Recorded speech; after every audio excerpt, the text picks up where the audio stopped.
ஆன்மீக விழாவில் அண்ணாவை விமர்சிப்பது போன்ற கருத்துக்கள் தேவையற்றது அப்படின்னு சொல்லியிருக்கிறார். எப்படி இதை ஒரு அரசியல் கருத்து வெளியிடவில்லை என்றாலும் அரசியல் தலைவர்கள் தானே, அவர்கள் இல்லாமல் அண்ணாவை எங்க விமர்சிச்சாங்க? குறிப்பிட்டு பேர் சொல்லி என்ன விமர்சிச்சாங்க? நீங்க தெரிஞ்சிட்டு சொல்லுங்களேன், தரவுகளோட சொல்லுங்களேன், நான் பதில் சொல்றேன். வெளியிட்ட வீடியோவில் அந்த வீடியோல என்ன இருந்தது நீங்க பாத்தீங்களா, கேட்டீங்களா? முருக பக்தர்கள் மாநாட்டில் அந்த வீடியோவிற்கு என்ன வேலை அப்படிங்கறத உங்களுடைய கூட்டணி கட்சியாக இருக்கக்கூடிய அதிமுகவை சேர்ந்த முன்னாள் அமைச்சரும் கேள்வி எழுப்பியிருக்கிறாரு. எங்களுடைய கேள்வியாக இதை நாங்கள் முன்வைப்பதை தவிர அவங்க கேள்வி எழுப்பட்டும், நான் உங்களை மதிக்கிறேன்னு சொல்லிட்டேன்.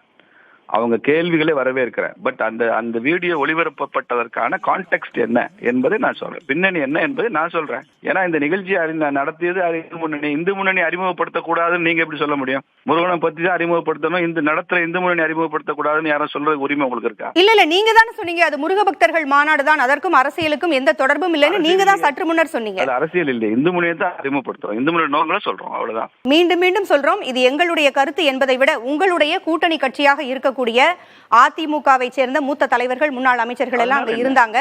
அவங்க சொல்வது அந்த நேரத்தில் சபை நாகரிகம் கருதி நாங்க அந்த இடத்துல எங்களுடைய எதிர்ப்பை எழுப்பவில்லை, ஆனா இப்ப அதற்கான எதிர்ப்பை நாங்கள் கூறுகிறோம் அப்படின்னு சொல்லியிருக்காங்க. நீங்க 1000 முறை கேட்ட பதில் இதுதாங்க. நீங்க திரும்பி திரும்பி வாயிலிருந்து ஏதோ ஒரு வார்த்தையை புடுங்க நினைக்கிறீங்க, அது இல்ல. எந்த வார்த்தையையும் வரவழைக்கிறதுக்காக என்னைக்கு புதிய தலைமுறை முயற்சித்ததில்லை. எது உண்மை என்பதை மக்களுக்கு உணர்த்துவதற்காக தான் உங்களை கேட்கிறோம். பேசிக்கிட்டு இருந்தா பேசுங்க, என்ன பேச. சரி, உங்களுடைய விளக்கத்திற்கு மிக்க நன்றி. நீங்களும் சொன்னதையே தான் சொல்லிக்கிட்டு இருக்கீங்க. மிக்க நன்றி. வணக்கம். வணக்கம். வணக்கம். அவர் கூறியது போல அந்த வீடியோவை நாம் ஒரு முறை பார்த்து விடலாம். ஏன்னா சொன்னதையே சொல்லிக் கொண்டு இருப்பதற்கு புதிய தலைமுறை அது போன்ற ஒரு தொலைக்காட்சி அல்ல. அதற்கான விளக்கத்தை தற்பொழுது நாம் நிரூபிக்கலாம். தெய்வீக தமிழகத்தை நாத்திக மேகம் சூழ்ந்த நிலையில்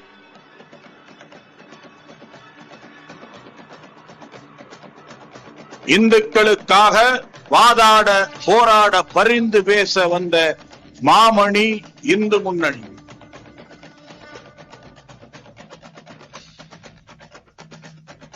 தர்மம் காக்க அதர்மம் அகற்ற ராஷ்டிரிய ஸ்வயம் சேவக சங்கம் இந்த தங்கம் இந்து முன்னணி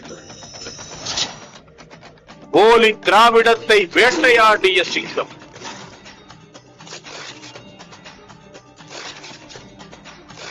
நாத்திக நரிகளை நறுக்கி மதமாற்ற கும்பல்களை விரட்டி உணர்வுள்ள இந்து சமுதாயத்தை திரட்டி சரித்திரம் படைத்த இயக்கம்.